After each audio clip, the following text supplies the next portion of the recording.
The revered sage Achyutanandas writes that the Supreme Lord, having been born in Odisha at the end of the Kali Yuga, will set out on his mission to restore rectitude and wipe out iniquity.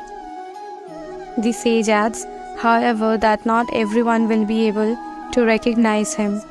In the Dwapar Yuga, when Lord Krishna performed his divine plays in Vrindavan, only 16,000 Gopi Gopals could recognize him. In an analogous manner, this time too, not everyone can take refuge in the Lord or be his devotees. After turning 4, the Lord will establish his organization, travel to various places, and engage in divine pastimes with his devotees. However, deluded by the unfathomable illusion created by him, the masses will not be able to perceive all of these. Only those destined to be his devotees will be drawn towards him, able to recognize him and see him with their mortal eyes.